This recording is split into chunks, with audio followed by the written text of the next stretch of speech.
Halo teman-teman, hari ini kita akan membahas mengenai pernapasan, tapi sebelum itu teman-teman tahu nggak apa itu pernapasan? Nah, pernapasan adalah proses biologis ketika tubuh mengambil oksigen dari udara dan mengeluarkan karbon dioksida sebagai limbah. Oksigen ini akan digunakan tubuh untuk membantu menghasilkan energi di dalam sel. Tanpa oksigen, sel tidak bisa menjalankan fungsinya, dan itu artinya tubuh kita bisa terganggu.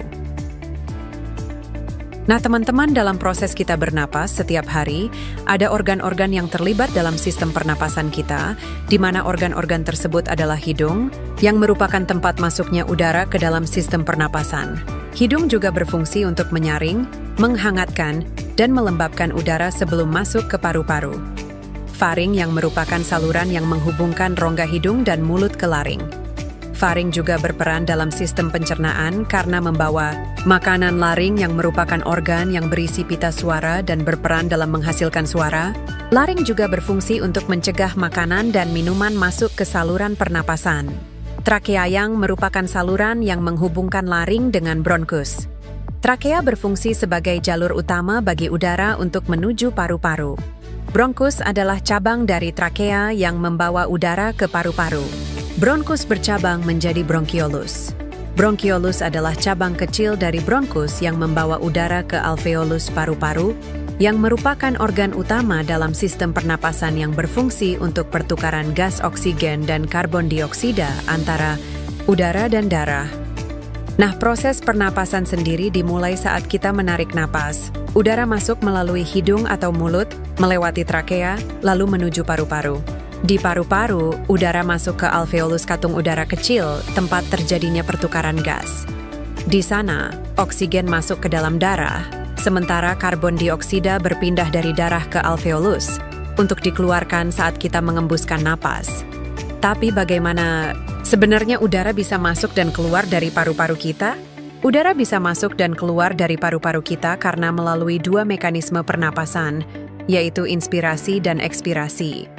Inspirasi adalah proses saat kita menarik napas, otot diafragma yang berada di bawah paru-paru berkontraksi dan bergerak ke bawah. Hal ini membuat rongga dada membesar dan tekanan udara di dalamnya menurun, sehingga udara luar terdorong masuk ke paru-paru. Sedangkan ekspirasi, sebaliknya adalah proses saat kita menghembuskan napas, otot diafragma rileks dan kembali ke posisi semula. Rongga dada mengecil, tekanan meningkat, dan udara terdorong keluar dari paru-paru dalam tubuh kita.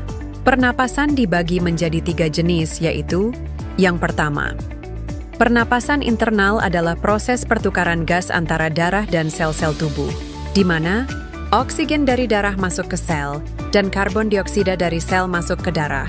Yang kedua, pernapasan eksternal, yaitu saat oksigen dari udara masuk ke dalam darah melalui alveolus, dan karbon dioksida dari darah dikeluarkan ke udara.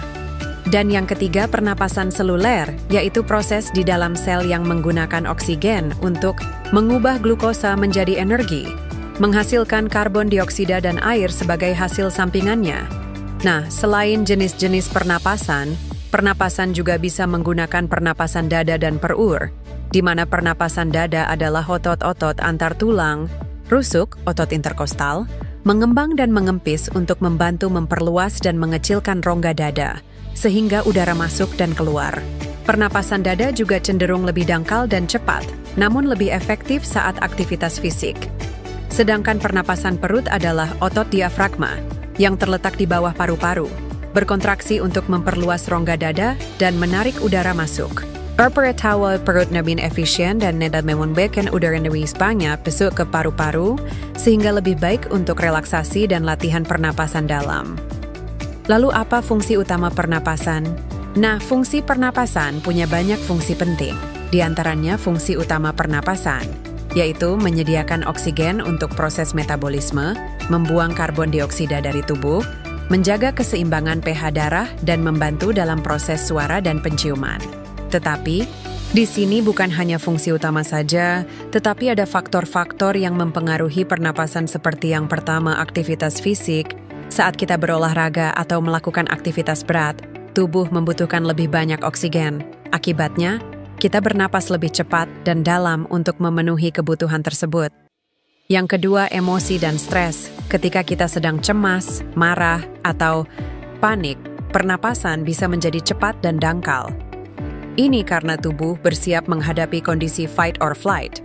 Yang ketiga, suhu dan lingkungan. Udara yang terlalu dingin, panas, atau tercemar juga bisa memengaruhi pernapasan. Misalnya, saat udara dingin, saluran napas bisa menyempit dan membuat kita kesulitan bernapas. Yang keempat, kondisi kesehatan. Orang yang sedang sakit, seperti mengalami flu, asma, atau infeksi paru-paru, biasanya akan bernapas lebih pendek atau cepat karena kapasitas paru-parunya terganggu. Yang kelima, posisi tubuh. Posisi tubuh juga berpengaruh. Saat kita duduk tegak, paru-paru bisa berkembang lebih leluasa dibanding saat membungkuk atau berbaring miring. Jadi tanpa sistem pernapasan yang baik, tubuh bisa kekurangan oksigen, dan itu sangat berbahaya. Jadi teman-teman, sekarang kita tahu bahwa pernapasan bukan sekadar menarik dan menghembuskan napas, tapi merupakan proses penting untuk kehidupan. Yuk, kita jaga kesehatan paru-paru kita dengan olahraga teratur, menjauhi asap rokok, dan hidup sehat. Sampai jumpa di video pembelajaran berikutnya.